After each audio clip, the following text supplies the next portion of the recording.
seja muito bem-vindo mais uma vez ao nosso canal Adventista Valparaíso 2. Nós estamos com a nossa programação de evangelismo da primavera e eu estou aqui para pedir que você dê aquela curtida. Toda vez que você assistir o estudo, vai lá e dê aquela curtida. Se não ativou o sininho para receber a notificação, por favor, faz isso, porque você não pode perder nenhum estudo.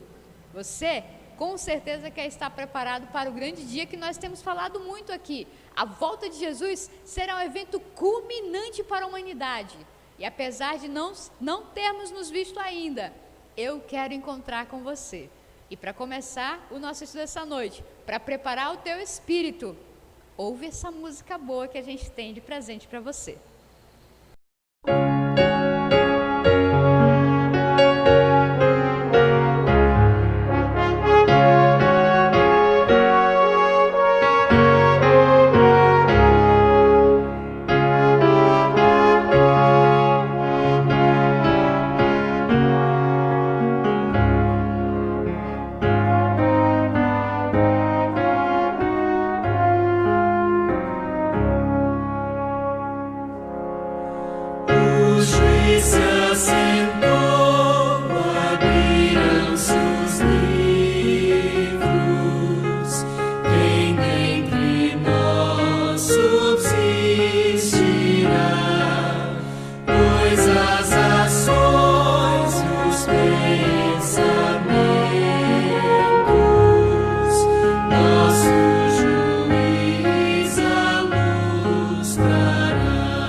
Boa noite, Maranata!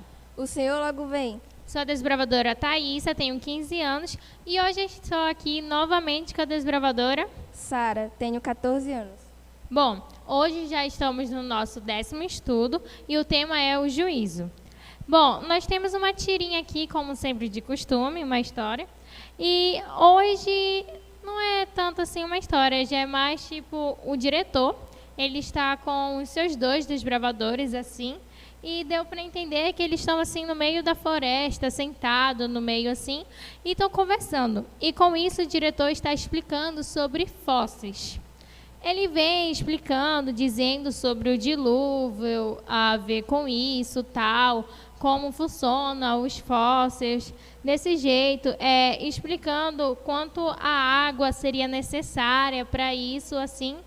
E ele chega no final falando sobre a transformação e a grande quantidade de água e como isso, incrivelmente, os fósseis acabam não se apodrecendo e sim virar pedra. Mas a minha pergunta vem, Sara, o que é fósseis mesmo? O que a gente poderia explicar para eles falando o que é fósseis? Os fósseis são vestígios petrificados de animais do passado e que mostram que a vida tinha muito mais abundância do que hoje. Mas ela foi destruída por uma catástrofe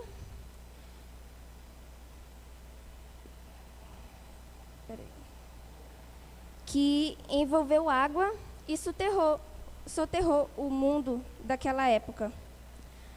Os fósseis são interessantes por criacionismo por dois motivos. O primeiro motivo, porque eles mostram que estes animais morreram e foram soterrados rapidamente, e que situa o dilúvio da Bíblia em um momento histórico e com evidências de que isso realmente ocorreu. Aqui no segundo motivo, eles demonstram as enormes transformações que o nosso planeta sofreu durante e após o dilúvio.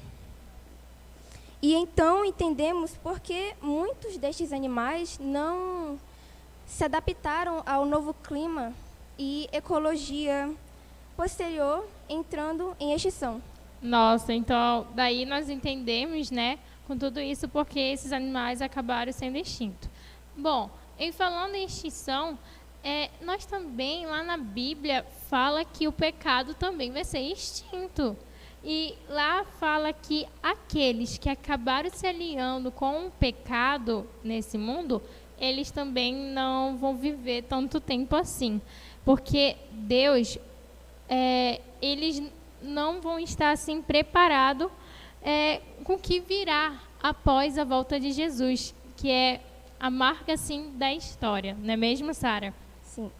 E lá em Mateus 24, versículo 37, Jesus comparou a volta dele com um dilúvio, que, bem, se você conhece a história do dilúvio, lá fala sobre que antes de Noé, quando ele estava construindo aquela arca, ele meio que convidou, assim, falou sobre a mensagem, né? Passou 120 anos falando, pregando para aquele povo, que aquele povo era muito pecaminoso, aquele povo não estava nem aí, até tirava graça de Noé.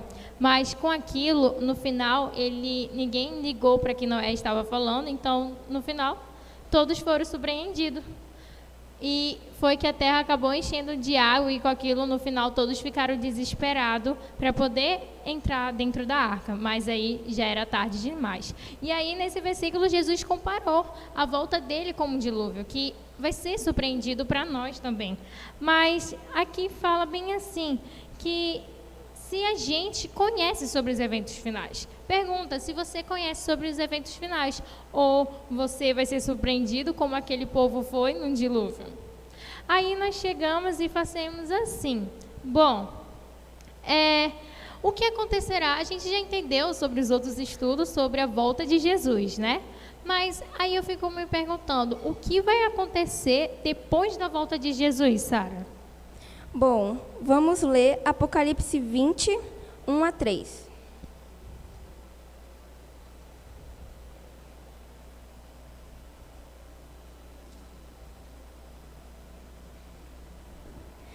Então vi descer do céu um anjo, que tinha na mão a chave do abismo e uma grande corrente.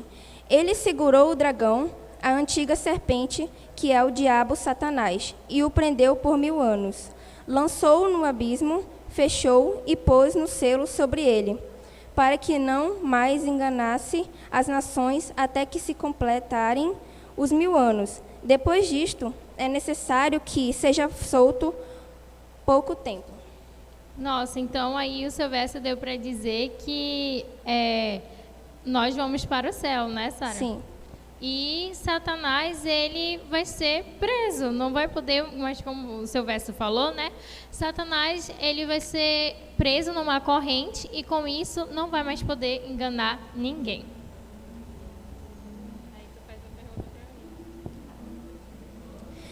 Mas, Thaísa, o que farão os salvos durante os 1000 anos? E onde estarão? Bom, essa é uma boa pergunta. É quase a mesma pergunta do que eu fiz para ela.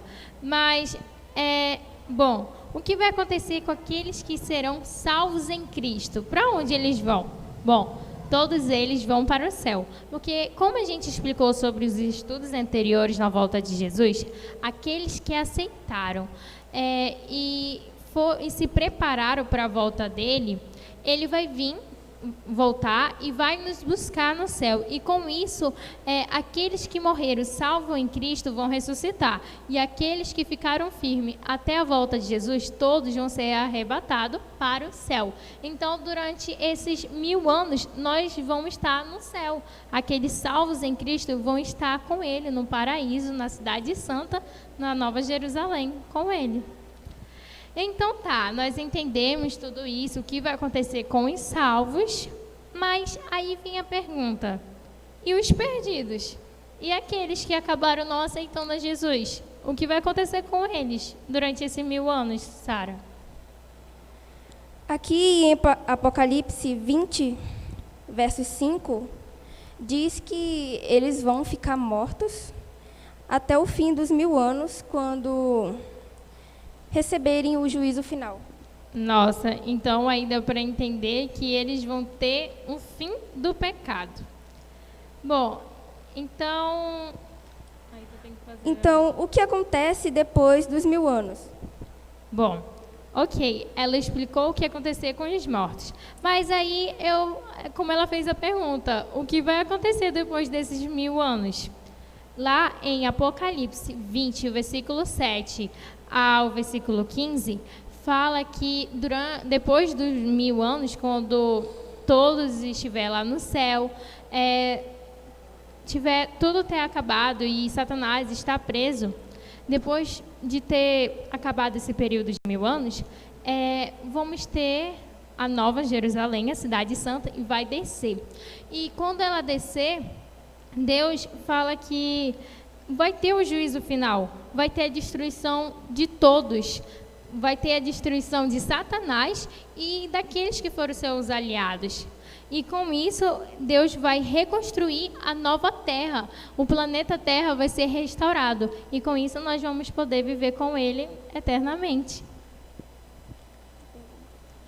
Bom, mas aí eu me pergunto assim, Sara, por que será que ainda existe pessoa que não crê em Deus? Qual é o motivo deles? Muitas pessoas têm deixado de crer em Deus e, às vezes, elas usam a ciência para justificar. Mas, na verdade, a ciência até poderia ajudar a as aproximar de Deus. No fundo, o que ocorre é que muitas pessoas se decepcionaram com o mau exemplo de pessoas que se dizem ser cristãs. E outros se decepcionaram com expectativas falsas sobre Deus. Nossa, então quer dizer que muitas vezes quando a pessoa acaba virando ateu, é por conta que ou aconteceu assim alguma, como eu posso falar, ela se decepcionou, né? Podemos dizer assim, ou alguém da família dela morreu de tanto querida que ela foi e ela achou que Deus poderia salvar ela, mas com isso ela acabou se decepcionando, porque achou como fala aqui, né? Criou falsas esperanças. Mas, muitas vezes, essas pessoas acabam, assim, criando esse atrito. Mas tem uma história que aqui também fala sobre um garoto, que ele acabou tendo a descrença de Deus por conta da mãe dele. Quando o pai dele acabou morrendo, só que a mãe dele quis dizer assim, dizendo que o pai dele estava com Jesus. Mas o garoto, de vez de ser uma coisa assim, meio inconsciente, inocente, ele acabou levando isso a odiar Jesus, porque ele começou a passar a odiar Deus ou Jesus porque ele queria o pai dele de volta. Não queria que Jesus ficasse com o pai dele. E com isso ele acabou criando essa descrença com Jesus. Mas isso é um erro que muitas vezes as pessoas acabam levando. Porque Deus não é um Deus mau, Deus não é, muito pelo contrário, Ele não gosta da morte. E muitas vezes, por muita gente criar aquela impressão de Deus, dizendo que, meu Deus, aquelas pessoas que pecaram vão ter uma morte terrível, vão morrer no inferno eternamente. Bom, Deus não é assim, desse jeito como as pessoas inventam.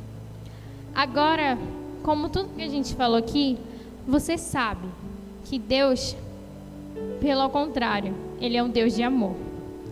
E, na verdade, a morte é inimiga de Deus, porque Deus não criou a gente para morrer. Ele criou para a gente viver com Ele eternamente.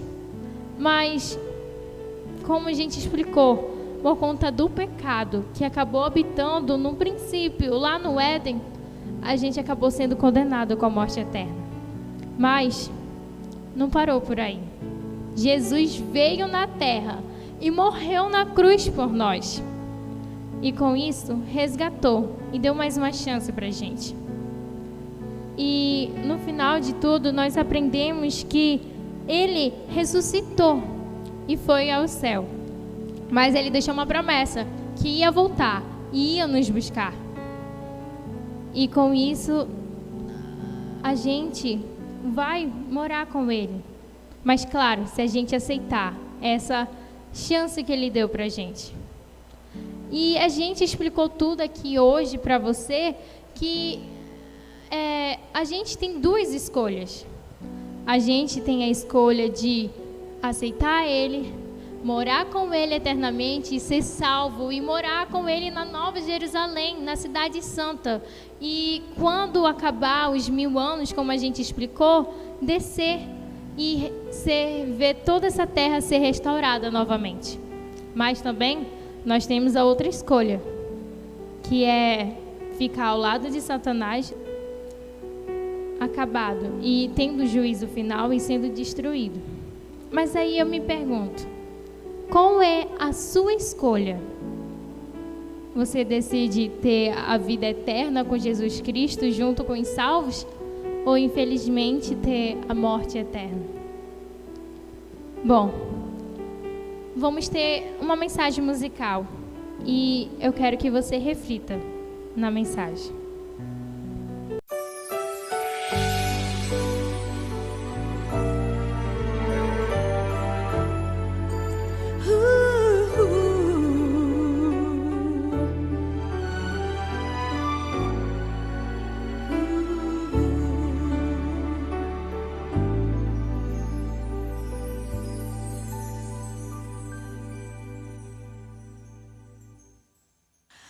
Ao findar o labor desta vida,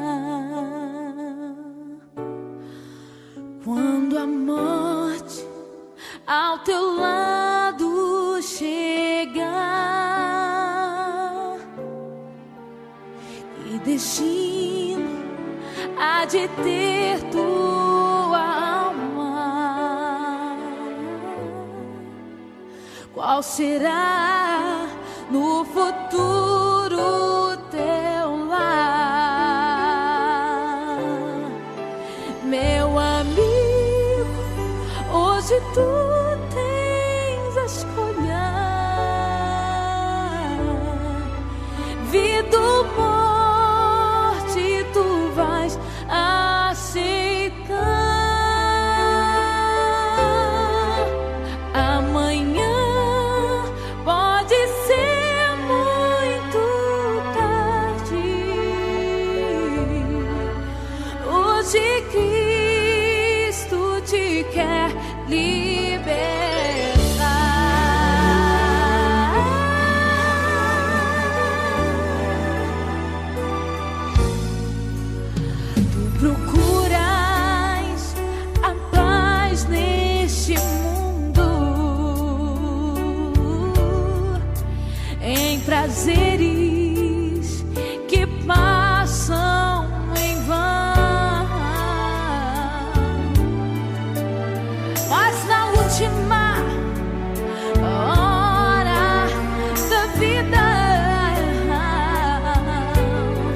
libertar.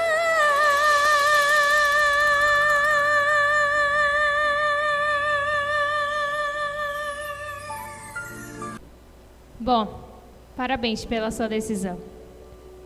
Agora repita essas palavras comigo.